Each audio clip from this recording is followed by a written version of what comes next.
এখন থেকে স্টার্ট করলাম একটা ব্লগ। দেখো বড়া, ডালের বড়া এটা। ডালের বড়া খেতে খুবই ভালো লাগে, মটর ডালের বড়া। এখান থেকে শুরু করছি। তোমরা কেমন আছো বলো? আশা করি ভালোই আছো। টুমকির ব্লগটা দেখো আর প্রচুর প্রচুর শেয়ার করো আর সাবস্ক্রাইব করতে ভুলো না, তাহলে আমার ভিডিও দিতে খুব ভালো লাগবে। দেখো ভাতও বসে গেল, ফুটতে শুরু করে দিয়েছে ভাত। এদিকে ডালের বড়াটাও আমার হয়ে গেছে, নামাবো। কাচের এই বাটিটা রাখি কারণ এই বাটিতে একেবারে গরম করতে সুবিধে হয় মাইক্রো ওভেনে, তার জন্য রাখি। এবারে মাছগুলো বসাবো। দেখো সর্ষের তেল দিয়ে দিয়েছি, এবারে মাছগুলো একটু ভেজে নেব, তারপরে রান্না করব। ভাতটা এবারে একটু দেখে নিই, আরো অনেক বাকি আছে, ভাতটা হতে এখনো অনেক বাকি আছে। মাছগুলো দিয়ে দিলাম, বাটা মাছ, সব রকমের মাছ কিছু কিছু আছে, আর বাটা মাছ আজকে এনেছে জ্যান্ত মাছ, কিন্তু অনেকটা মাছ আছে বলে আমি 2 পিস বাটা মাছ নিয়েছি। আর তো দেখতেই পারলে মাছগুলো, দেখো এই মাছগুলো রান্না করব। কিছু কিছু মাছ না ফ্রিজে থেকে যায়, অনেকটা মাছ আছে বলে আমি সেই জন্য 2 পিস মাছই নিয়েছি। আর এত মাছ গরমে তো খেতে চায় না, তাই মাছের ঝোলটা করব। তোমরা দেখতে থাকো আর টুমকির পাশে থাকো। দেখো বাটা মাছ, জ্যান্ত পুকুরের বাটা মাছ, গরমের দিনে পাতলা করে ঝোল করব। বেশি হলুদ দিইনি, হলুদ দিলে না ভীষণ পুড়ে যায় জানো তো। চিকনিটা চলছে তো, এত আওয়াজ হচ্ছে।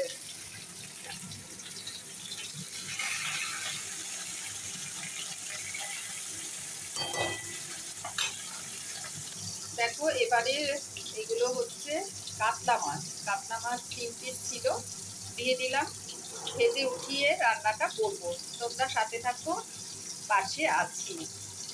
সজনে ডাঁটা দিয়ে রান্না করবো এই গরমের দিনে, সজনে ডাঁটা দিয়ে মাছের ঝোল। কারা কারা খাও একটু কমেন্টে জানাবে। এবারে দেখি মাছগুলো, কপিটা উল্টে দিই। ভীষণ, এই তেলটা থাকলে না ভীষণ ফাটে।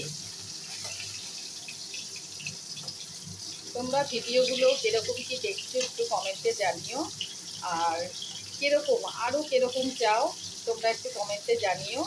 আমি চেষ্টা করব তোমাদের ভালো লাগার মতন ভিডিও দেখতে। আর আমার শর্ট ভিডিওগুলো কীরকম লাগে তোমরা একটু কমেন্টে জানিও। দেখো মাছগুলো ভাজা হচ্ছে, কপিটা হয়ে গেলে তারপরে আরও কিছু মাছ আছে ভাজবো। দেখো মাছগুলো ভাজা হয়ে গেছে, আরও কিছু বাকি আছে। এটা হচ্ছে বেলে মাছ। দেখো বেলে মাছ তোমরা চেনো? দেখো এই যে বেলে মাছ, বড় বড় বেলেগুলো আছে না, এই বেলে মাছ। এবারে লাস্ট ট্যাংরা মাছগুলো ভেজে নিই, তারপরে ঝোলটা বসাবো। ট্যাংরা মাছগুলো দেখো ওপেনটাও ভেজে দিচ্ছি। অনেকটাই বাটা মাছ এনেছিল, তাই নুন দিয়ে ভালো করে কষলে কষলে ধুয়ে নেব। আমি না ভীষণ নুন দিয়ে ধুই, কারণ ভালো লাগে, গাগুলো তাড়াতাড়ি মানে পরিষ্কার হয়ে যায়। দেখো কি ময়লা থাকে, সাদা ধবধবে করে ফেলি, এই জন্য তো আমার রাতে একটু দেরি হয়।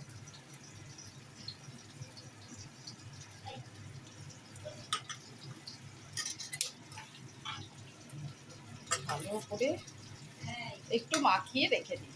বাটা মাছটা নুন নুন দিয়ে মাখিয়ে রেখে দিয়েছি। এবারে এটা হতে থাকুক, হতে থাকুক বলতে একটু খানিকক্ষণ থাকুক, তারপরে একটু অল্প করে ডোলে ধুয়ে নিলেই গাটা পরিষ্কার হয়ে যাবে, যে গায়ের যত ময়লা পরিষ্কার হয়ে যাবে। মা মাছ ভেজে যে তেলটা বেঁচেছে এর মধ্যেই করব, আর একটু তেল দিয়ে দিই। গরম হোক, এদিকে ভাত হয়ে গেছে, ভাতটা মারটা গেলে নিই। দেখো ভাতের মার ছড়িয়ে নিচ্ছি, কালো জিরে ফোড়ন দিচ্ছি, মাছের ঝোল, টমেটো দিলাম,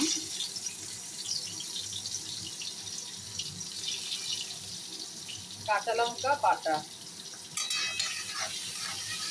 এবারে সজনে ডাঁটাগুলো দিয়ে দিলাম, সব একবারে দিয়ে দিলাম।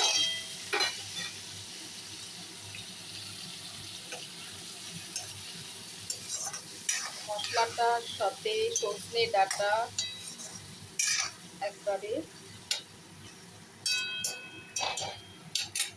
হয়ে যাক, তারপর একটু জিরে বাটা আদা বাটা দেব। দেখো চিনি দেব, একটু মিষ্টি, আদা বাটা জিরে বাটা আর হলুদ।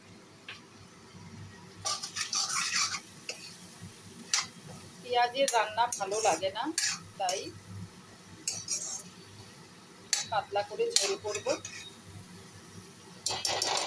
বেশি মশলা দেব না, একটু জল দিয়ে দিচ্ছি, কষতে থাকুক। আর অল্প করে নুন দিয়ে দিচ্ছি। হতে থাকুক, ফিরে আসবো কিছুক্ষণ পরে। দেখো মশলাটা কষে গেছে, এদিকে আমার ডাঁটাগুলো নরম হয়ে গেছে, সজনে ডাঁটা, মশলাটাও কষে গেছে। এবারে আমি জল দিয়ে দেবো আন্দাজ করে। দেখো ঝোলের আন্দাজ করে জল দিয়ে দিয়েছি।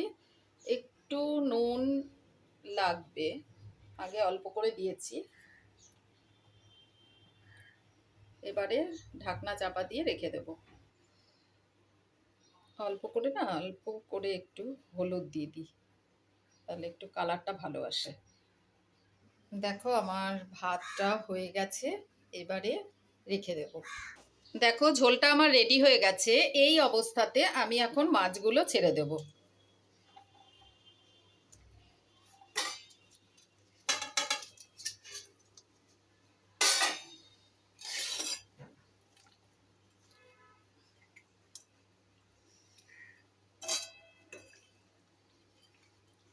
ফুটতে থাকুক, অল্প করে ফুটুক।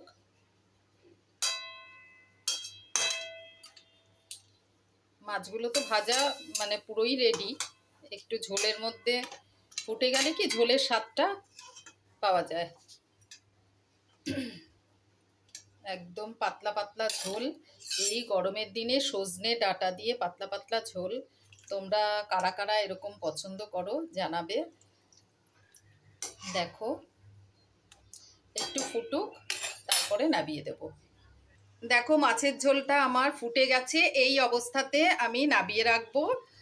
মাছের ঝোলের মধ্যে যদি মাছ দিয়ে একটু ফোটানো যায়, তাহলে ঝোলটার স্বাদ বেড়ে ওঠে।